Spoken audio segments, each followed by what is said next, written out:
Good morning.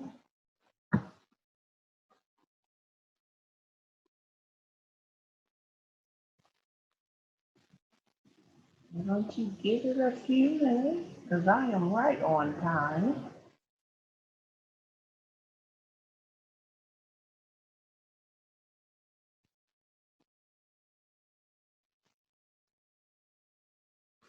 If I got it all set up right.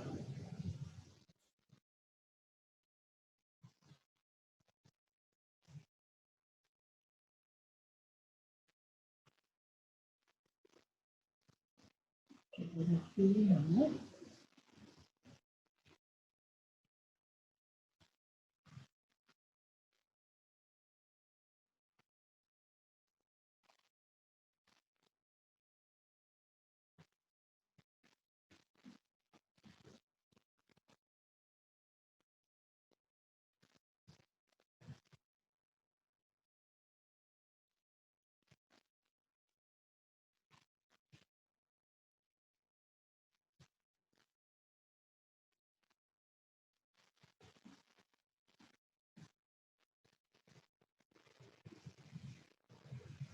All right. Well, I'm going to go ahead and get started. If you are on, um, you can leave a comment, make a comment or something. It looks like somebody is on. Good morning.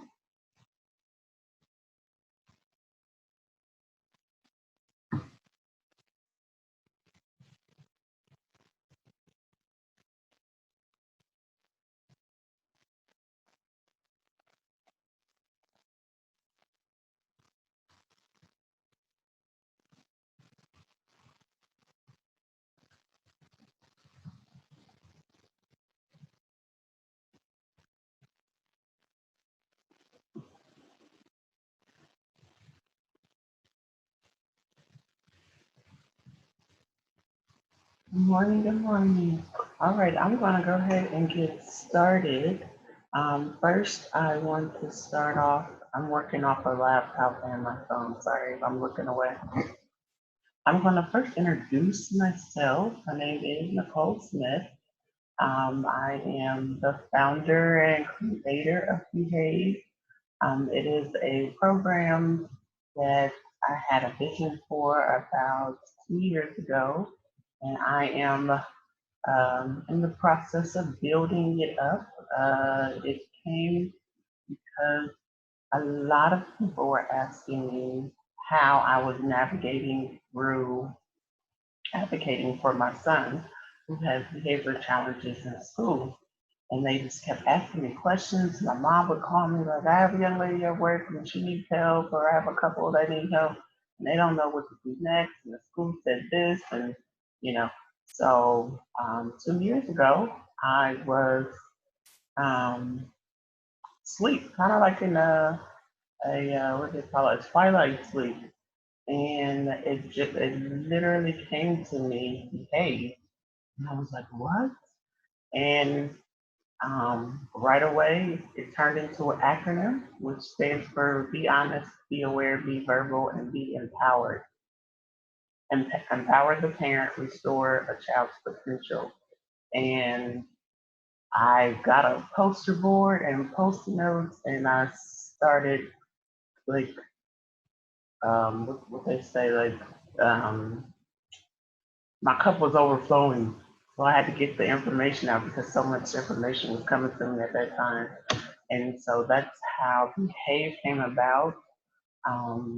And so I'm going to continue. And first, I want to, there we go. Disclaimer, I am not an educational professional. I'm not a licensed therapist. This is all off of my experience. My son was 4 when we started this journey. He is now 10. So I've been doing this for about 6 years. So this is all experience. This is um, uh, resources that I found, therapists that he's had that I found resources from, school resources. So a lot of this is 95% of it is experience, and then some of it's from, of course, research. Maybe not 95%, maybe 80% of it's experience. The other 20 is research, but the 80% is because I had to do research. So yeah, I just want to let you know I'm not a professional. This is all experience, but some of the best advice I've ever received are from people who are actually authentically going through the same thing that I am. And so I just wanted to make that little disclaimer. So my journey started, and then we'll get into the core values, but and I just want to kind of give you a little background. My journey started when my son was 4. He was in pre-K. He was having some behavior issues, and his teacher came to me and she said, "I think you need to have him evaluated for some um, uh, social emotional special education services." So I was like, okay. And I was real timid back then. So I was just like, okay, whatever she says. And I took him in. And this was my first key that something was wrong. Was I went in and I was like, I don't know. Like when I went in, I was just like, I don't know if you need this. But in the same breath, I was so nervous that he was going to act up, that I had a whole pep talk with him before I is there an echo? I'm hearing an echo.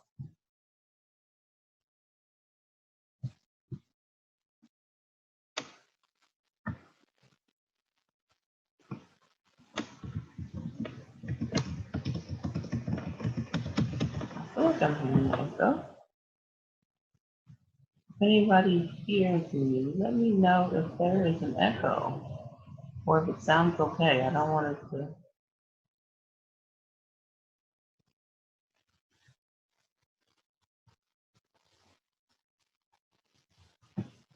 Just let me know if there is an echo.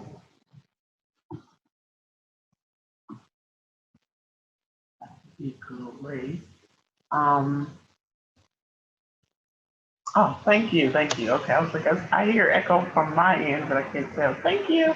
Okay, so yeah, so I went in, took him in. I had a whole pep talk with him right then. Don't act up. Don't do this. Don't.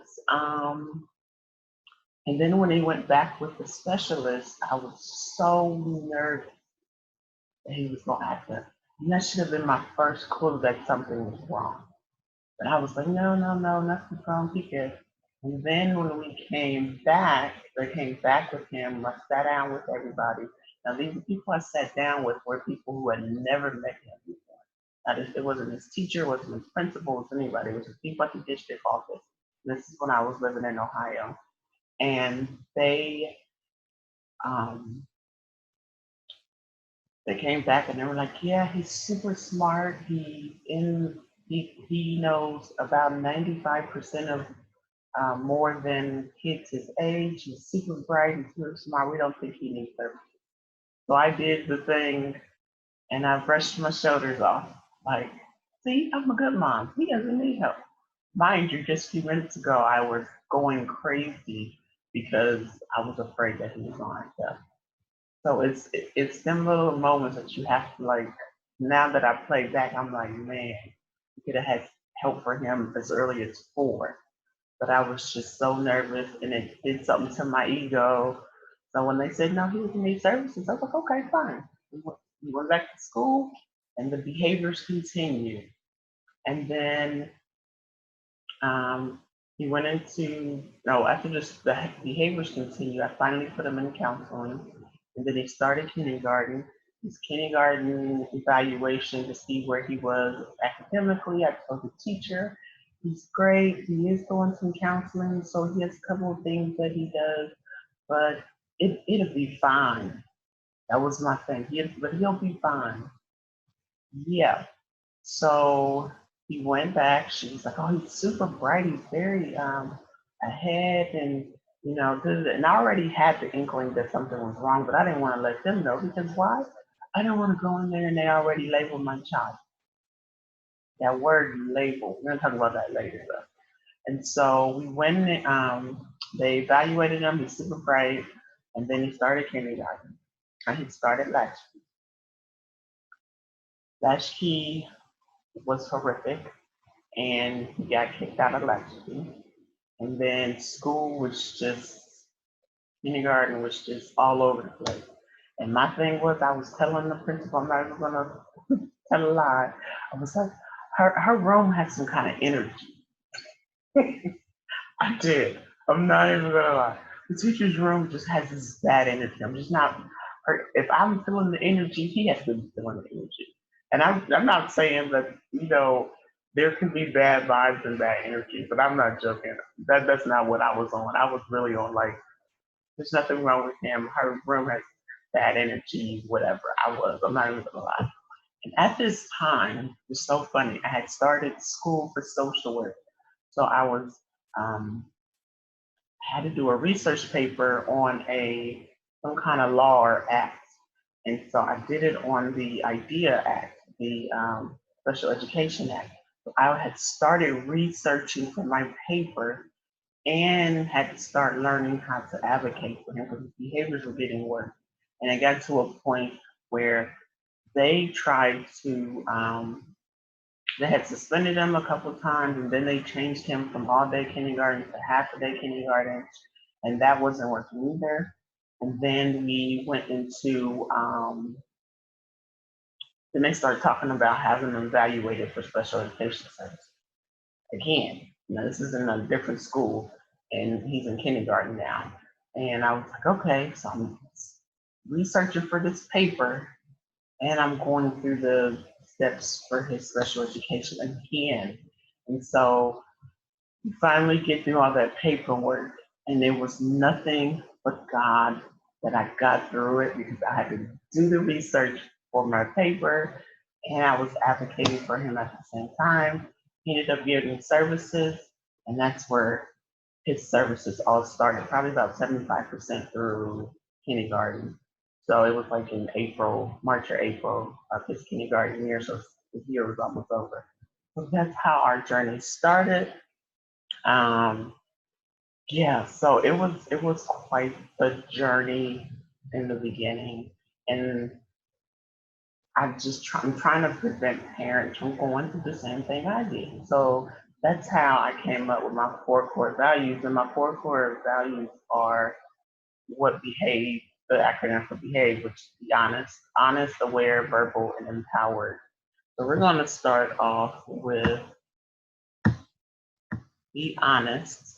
Oh, why behave? We just kind of had that conversation. Okay, be honest.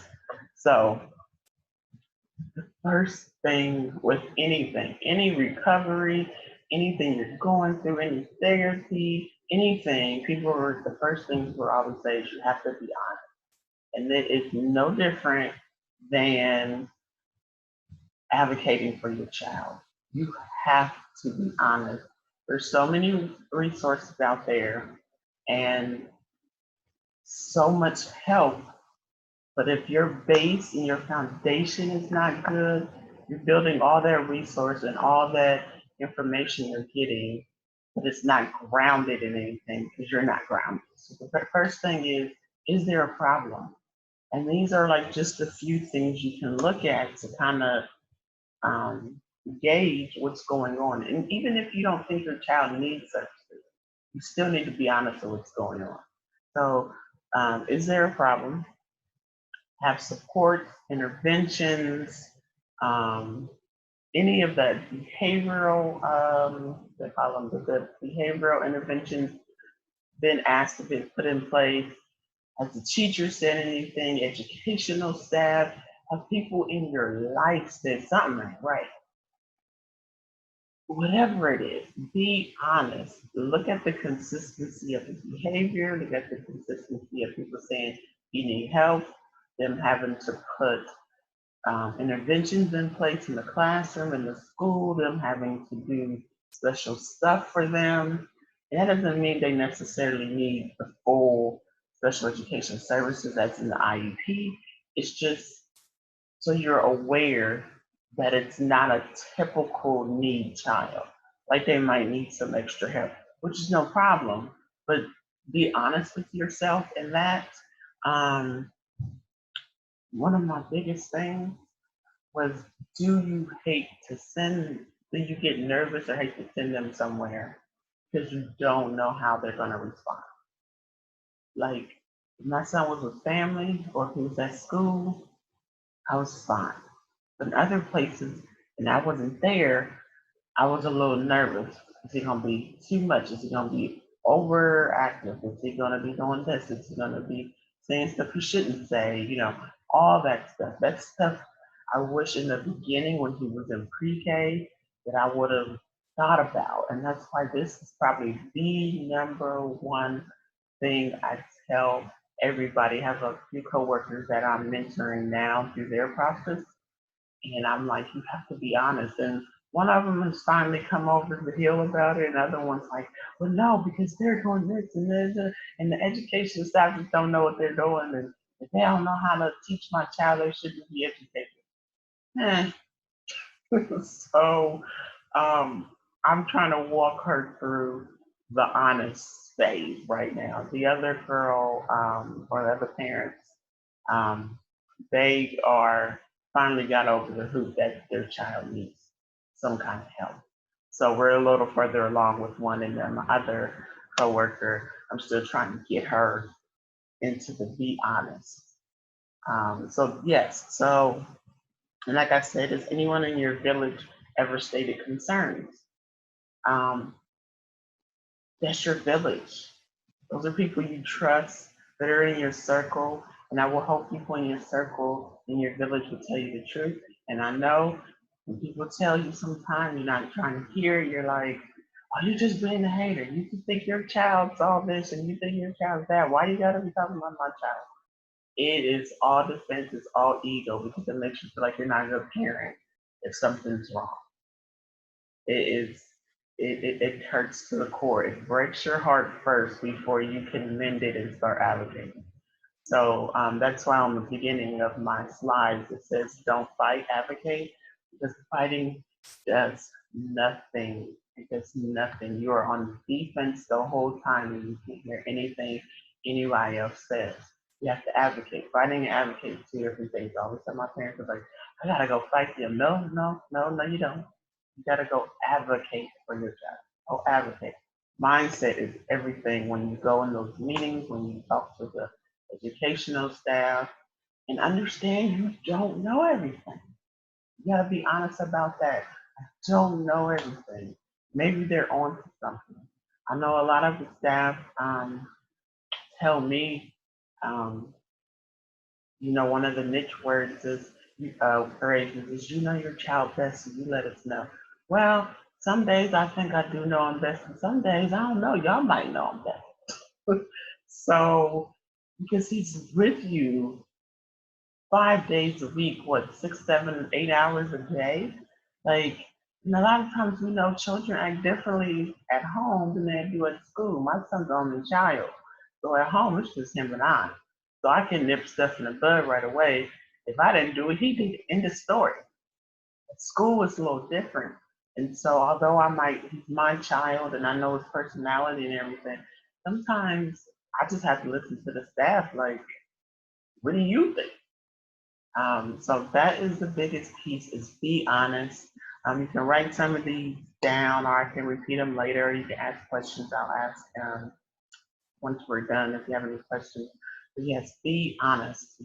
That is the number one thing you have to do first before you can even move on and advocate effectively. You can fight all day without being honest. If you're going to advocate effectively, you have to be honest with yourself. All right. The next one is be aware. The definition is having or showing realization, perception, or knowledge. That's from the Merriam-Webster Dictionary.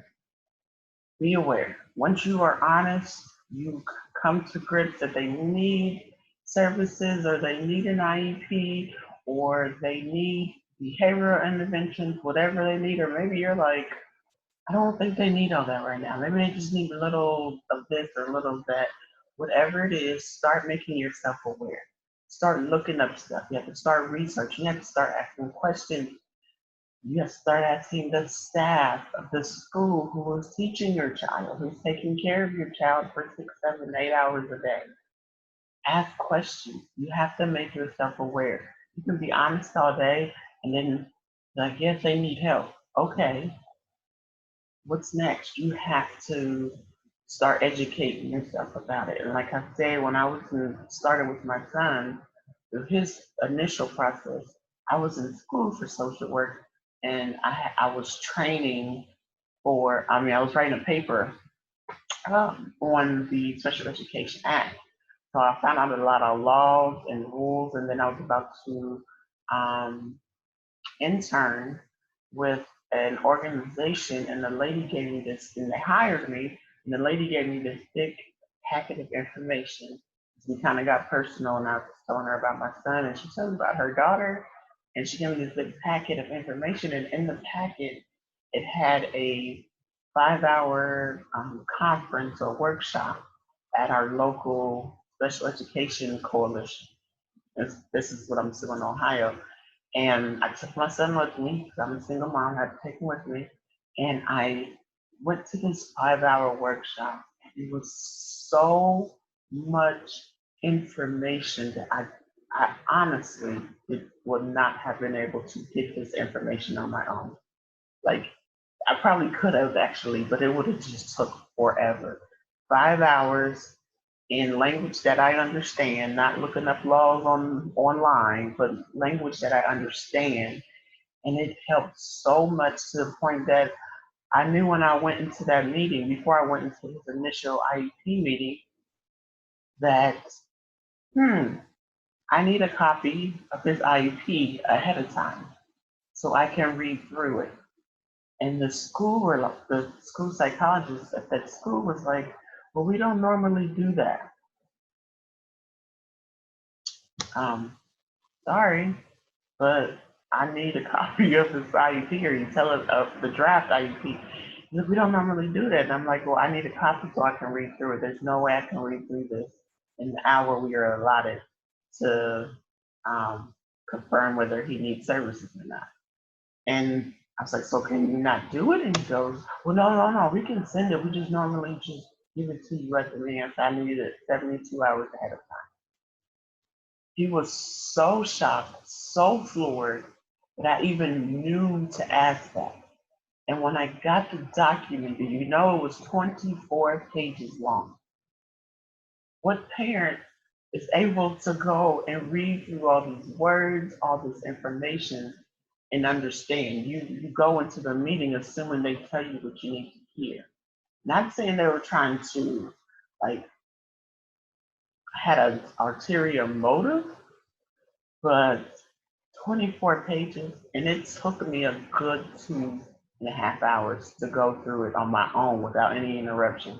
Highlighter, writing on the side stuff they had in it that was not accurate about him, just like, normal stuff like who his doctor was, and if he had a diagnosis and all this other stuff. So when I showed up to that meeting, I had post notes, highlighter, and written all over the draft, and they were like, okay, how you show up is everything. How you show up to a meeting is everything. And you have to make yourself aware of all these things. Um, Lately, I read a book called Don't Tweet in the IEP Meeting, or yeah, Don't Tweet in the IEP Meeting, which was there. It was an audio book, but it's actually a pretty good book. It just gave me some other information from a lawyer's point of view whose child needed services, and then she became a lawyer, and now this author um, uh, advocates for children and parents on the extent of law. I haven't had to go that far, but the book was really, really good. But yes, so make yourself aware. When I show up to meetings, people are very shocked on the information I know. I'm not ashamed to call. I will call the state office for special education. I look up information just to make sure that my son's rights are being taken care of and my rights as a parent are being taken care of. And sometimes it's not that the school staff or the district is trying to be funny, because I just had an issue this year with him. And when I called the district person was like, I'm gonna have to call and double check that. And I said, well, I called the state office and they said I was correct.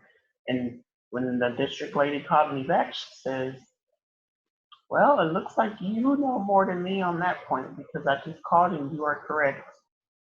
This is what we should have done, et cetera, et cetera. So you just have to, how you show up for your child is how other people will show up for you. You can't walk in places thinking you know everything and with an attitude, or you can't be timid either. Like maybe you don't have an attitude. Maybe you're just going along with what everybody's telling you to do. You're like, okay, they say you need to do this. They say she needs to do this. But you have to show up for your child how you want people to show up for your child. So if you're advocating for your child, you want people around in that school who's going to advocate for your child as well. But it's all about how you show up. Don't show up timid and don't show up like you know everything. All right, so that is be aware. That is the second core value is make yourself aware, research, go to workshops. There are a ton of every city to some degree has a coalition or some kind of nonprofit group for so if you don't know what it is, go to your school. They do. Guarantee you they know. Call the district. They'll know with either a coalition or a nonprofit program that helps parents advocate. I always tell people to do these things first so you don't just go and get dumped with information, but you're not grounded in when you walk in the door. So yes, be aware. The next one is be verbal. Be verbal. You have to speak up. I kind of talked about this and be aware, but ask questions. Ask as many questions as you need to ask. And don't assume they're telling you everything. Don't assume that they're not trying to tell you everything, but don't assume that they're telling you everything. It's not always, and sometimes it's just stuff that gets missed. And if you don't ask the questions, you won't find out. I go in just about every meeting with a list of questions, even if it's a 10-minute meeting, a half an hour meeting, a change of the IEP meeting, even if it's just a meeting with staff and it's not a technical IEP meeting or special education meeting, but just a meeting with his teacher or the meeting with his principal or whoever, I go in with questions. I sit down before I go and like, okay, what questions do I have? It gives me better understanding, which makes me, like number two, more aware. Um, being silent, and it sounds so intense, but being silent is the death of your child's future. Not saying anything, just agreeing with everything everyone tells you to do and following along, because it is the death of your child's future. When my son was in first grade, when he had first got his IEP, he went to a school. We went in there. The teacher, his son came home, said he had soda. They had like crushed soda and pizza for lunch. The teacher had bought.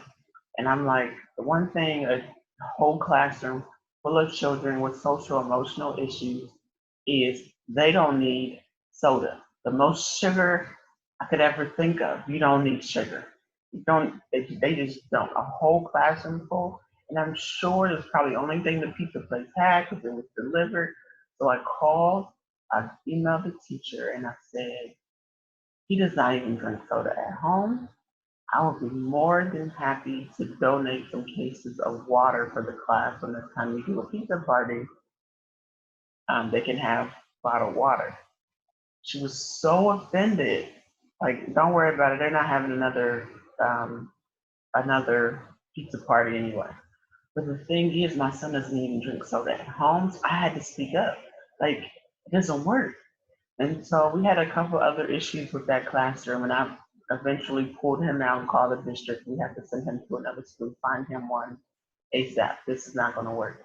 Because when I went into that classroom, it was chaos. My son was learning new behaviors. Now he was in a classroom, a resource room, about 85, 90% of the time. So it was all children with behavioral, some kind of social emotional issues. So it was chaos. There was no structure. These are kids who need structure. Shoot, I mean, I know some of them had sensory issues, but he didn't need that kind of resource room. And I understand resources were limited or however it works, but he did not need that. He was learning new behaviors off of his peers, and I had to speak up and tell, no, this is not going to work. He needs a new school with a new class with a lot more structure. But it broke my heart when I took him out and seeing all the children in that classroom that were staying. It burdened me so bad that I went home and I prayed. I prayed for probably 2 weeks for those kids because either their parents don't know, they don't care, it's too stressful, whatever the reason they can't send them somewhere else, whatever the reason was, it just burdened me that the silence that's happening with those children is really going to affect their future. And it just broke my heart. So yes, your silence will be the death of your child's future if you don't speak up. You know, earlier you speak up, be better. Um, and the other thing, you don't always have to speak up. It's not always about speaking up to the educators or the staff of the school. You gotta talk to yourself because there was a lot of self-talk that I was doing, negative self-talk to myself. You're a bad parent, you're a bad mom, what did I do? Is it because this? Was I too clingy when he was a baby? Is it because I had to go to work and I left him with, friends and family because of this? It was the abuse. Believe me, I went through it all and I kept self-talk, negative talk every day. What am I doing wrong? I did this wrong. I shouldn't have did this. Why my child? All of it. I did all of it, and I had to check myself out loud, verbally. Stop. You're great, mom. You did the best you could. But right now, we need to handle this. Whatever happened, or maybe it's just him. We need to fix it. All this negative talk wasn't helping. So I had to shut that down. Like right away because it was hindering me from helping him because I was feeling like I was just this awful parent. Um, other people you need to talk to. The people in your circle. Sometimes the people in your circle are not the people who need to be in your circle when it comes to you advocating for your child, going through this process. There are plenty of people in the beginning that I didn't cut them off of our lives, but I cut them out of this part of our lives because their negative talk was, you need to whip his butt. You need to do this. You need to do this. You need to send him to his daddy, which I did try that. You need to um, he just bad. You ain't whooping him enough. You probably being too passive. You probably doing this. And the negative talk was just I already felt some way about it anyway. It's already an ego thing on your motherhood and your parenthood. But then when you have people in your circle close to you, supposed to love you, telling you you need to do this, you need to do this, you need to work on, you need to do this, you need to take that. Well, it ain't working. Well, then keep trying. You got to keep at it. Well, you know what? I just there has got to come to a point where it's like you can't be in this part of our circle. You can be on the outer layer of the circle, but this intimate you can't be. And some people I did, I had to cut them off of that circle. And I'm actually having another webinar in about a month, either at the end of February, no, end of March, beginning of April. It's called BUILD. Of course, BUILD is an acronym too. Um, It's Brainstorm, Uplift, Innovate, Lead, and I can't think of the D, but that I'm doing on how to build your village. Because when you are advocating for your child and you start going through the process of either an IEP or just anything with your child having behavioral issues at school, you need to have a village and you need to have a solid village. And I live in Washington State now, so far away from my family. And my whole village, I have them, they're like the outer circle because I can call and vent for them when things are going on. But my core circle, nobody is family. Nobody in my village right now is family. And it's so small because I don't have family here. And we're still trying to navigate friends and people I can trust and so forth. But I had to build a brand new village from scratch. And it was so hard. But the thing is, my trials and my struggles I'm going to share with all of you is because so you won't have to go through the same thing. It's like a step by step on how to build your village. Sometimes it's not going to be family, and for some of us, it won't be anything. Like for me, no family. It was this at one point it was a bus driver, school bus driver. It was a teacher in the school. I have a neighbor down the way in my apartment complex who is super helpful. We're not like super close, but I can always count on her to kind of look out for us or him when he's outside playing or whatever it is. It's just it's so it's I could just cry, but it's so important to have a village. And if I can build one 2,600 miles away from family, you can build one. And I have a webinar that I will be doing for that, and I will keep you updated. Um, Another thing, you cannot expect educators to do more than you're willing to do for your child. I know people thought that were going to come on this webinar and I was going to be beating up on the educators and all this, and they need to do this, and you need to go tell them that, and da da da. Let me tell you, it all starts with you. You cannot expect the educators to do more for your child than you are willing to do for your child. So you have to step up. You have to speak up. You have to tell them what you need, what your child needs, what you expect, or what they expect of you, or what they need of you. When you're on the same page and it's cohesive, it is so much easier. Let me tell you. So don't go in there expecting them to do more for your child than you're willing to do. So speak up. Tell them I don't know. What is this? I don't understand this. Speak up and be willing to do more for your child than they are. And so when you step that game up, you'll be so surprised on how they see you as a parent striving, trying, and then they will step in. It is so it really is amazing. So again, don't expect educational staff to do more for your child than you will do. All right. I think I kind of talked about set the tone on how people respond to your child, how they respond and show up for your child. How you respond and show up is how everybody else will respond and show up because you know you're not funny. People, I know a lot of schools get parents that come in, you drop them off, issues going on, they're like, oh, this is respite care when they at school, and I just get a break all day or whatever, and then I'll go get them and deal with it, and then I'll send them back to school. And they never show up for, or they show up for a meeting and they just sit there and they're like, okay, and they leave. Let me tell you, when you show up for your child, how you show up and respond is how the staff will show up and respond.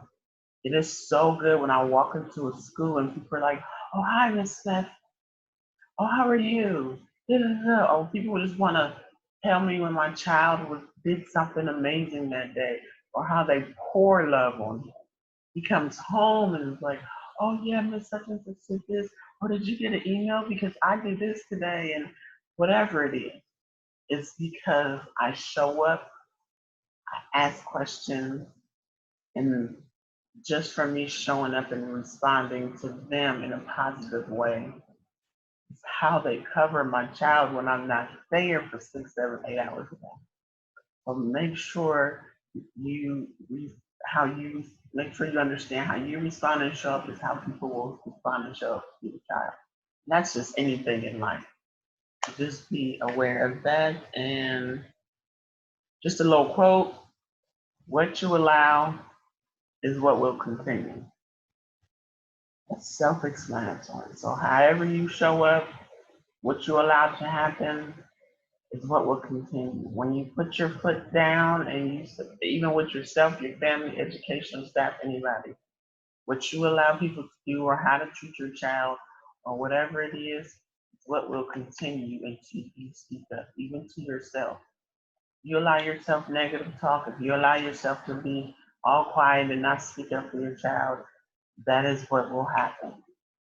People will not stand up for your child. It will continue to be what it is. All right. So, and the last one is all of them are important. All of them are just amazing. But this one is almost up there with be honest. Because if you have no energy to advocate for your child, you have nothing. It takes energy, physically, mentally, spiritually, emotionally, all the leads. It takes energy. You have to be empowered. You have to feel like you can do. You have to feel like there is a light at the end of the tunnel. Sometimes you don't have time to see light at the end of the tunnel. I need to see light coming through little pieces in the tunnel. And that light is you being empowered. Self-care is everywhere. Everywhere you turn, people, sorry, somebody was calling me. I forgot to put it on Do Not Disturb. Everywhere you go, oh, she won't leave me alone. Okay, sorry. So everywhere you go, you see everything about self-care. Everywhere. Self-care. It sounds like a big old cliche, but it is so real. It is so honest, and it is such honesty on something you have to do. You have to empower yourself.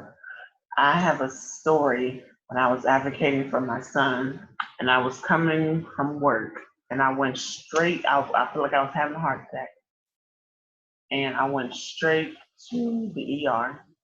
And in Ohio, they have like a place where it's not like you're not admitted, but you're not necessarily in an emergency room. You're in this area called observation, and you have your own little small room, bed, TV, whatever. And so I got to the hospital, and they were like, "Okay, we don't want to admit you yet. We're gonna run all these tests, make sure you have an asthma attack. I mean, an asthma attack, heart attack, and all this stuff." And I'm like, "Okay." And so I go. They were gonna put you in observation. So they put me in the room, gave me this medicine to make sure I wasn't having an asthma attack, nothing was clogged, whatever. I go in, I turn the light off, I lay down, I watch TV. The doctor comes in 2 hours later, gives me the medicine again. He said, "We're gonna give you one more dose in 4 hours." I lay there, watch TV, I order food. Yes, at the hospital. I order food and I am on. Okay? I am good. Turn the lights off, everything. He comes back 4 hours later and tells me, "Your heart rate is amazing. You are healthy. You are fine. Sweetheart, I think you were just exhausted. And you needed somewhere to go where nobody was calling you, texting you, bothering you, no child in there. And you just needed a moment to lay down, eat some food being handed to you, and watch some TV and sleep." I was in that hospital for 8 hours. I left, drove myself home. So it is crazy that I had to go to the hospital to realize I was exhausted just from the process of advocating, because this was in the beginning stages when we were trying to figure out he was getting services, and then I didn't really understand it when he got services, and he was in schools that was just horrific. Well, the classroom, the resource classrooms were horrific, and then they were trying to suspend him, and then he didn't have a intervention specialist in the school, so it was just all kind of stuff that just was not lining up, even when he had his IEP, just stuff that wasn't being followed. So I literally had to go end up in the hospital and chilling there for 8 hours for me to realize, oh, you have to take care of yourself during this process. So FYI, be empowered. It's the whole airplane analogy. Whole cliche, everybody says this analogy too. You're on the airplane, the masks fall. They say put it on yourself first and then take care of your child. Because if you're trying to take care of your child, but you're not okay, you fall out and your child's just sitting there with the mask on, but nobody can help because you're gone. You fell out. So you have to take care of yourself first. Oh my gosh, empower yourself. It is the most, it's just as important as be honest. And you have to take those moments, give yourself grace. That is one of my biggest things I'm really on, is giving myself grace. Them days where I just can't handle it and I might flip off the lid on my son and I might yell or get upset. I have to give myself grace. This process is not easy. And for me, I'm doing it by myself, so I kind of have to really watch for my triggers and things, or when I'm like, oh, I gotta go to the movie. I'm going to the movies today. Oh, I'm going to take some PTO from work, half a day, and while he's at school, I'm going to go to a movie or take myself out to some new restaurant. Because out here in the Pacific Northwest, they are known for mom and pop restaurants. Oh my gosh, it's like heaven on earth. I love mom and pop restaurants. Sometimes that's what I do. I just find a new restaurant, go eat at the restaurant, go to a movie, and that's before he comes home, before I get the letters or the information from school on how his day went, whatever it is, I do that. Um, and for instance, he didn't have the greatest week this past week.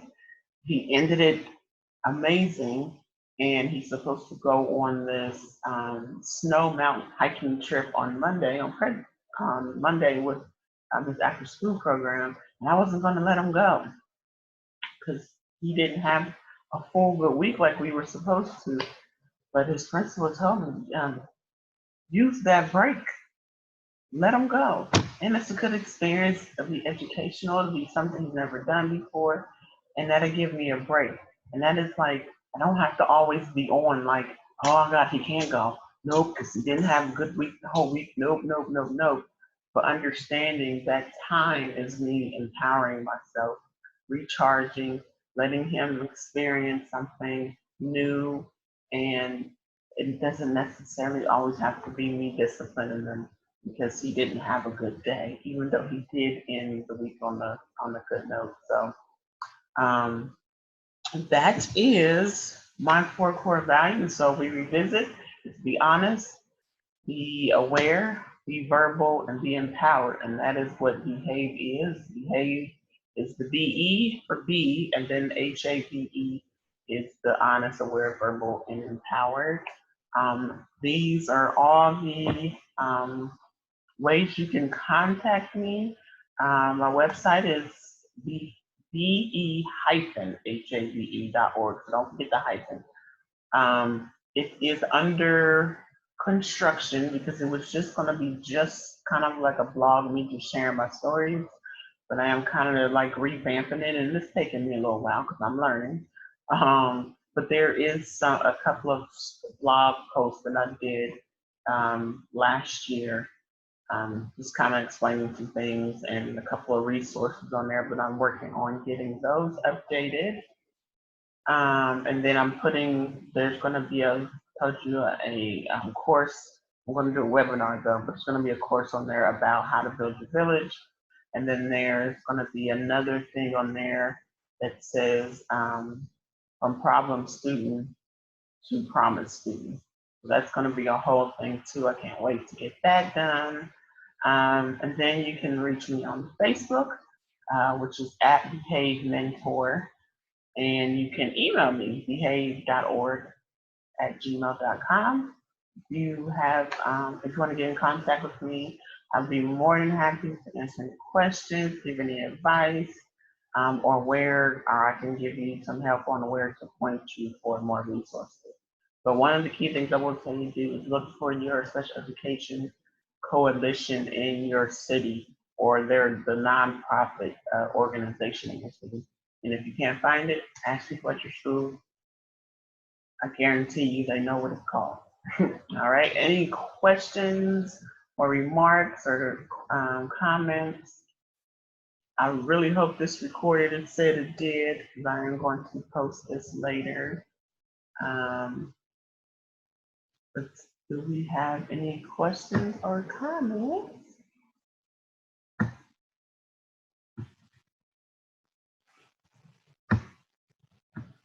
Let's see.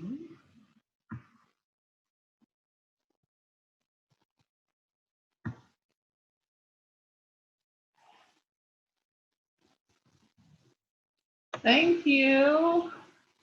I appreciate it. I want to post it on my website. I'm guessing this is probably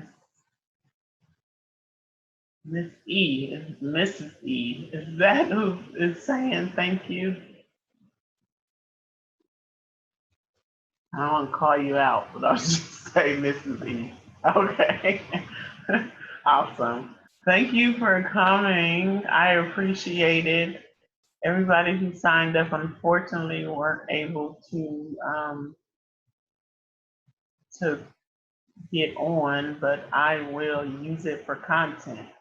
So that's what I am super excited for. It's all about content. You can watch it later. All right. Well, thank you so much. And until next time, it has been amazing. And please share my Facebook page, my website, give people my email. And again, I will send out emails about my next webinar, which will be how to build your village. See you later. Thank you.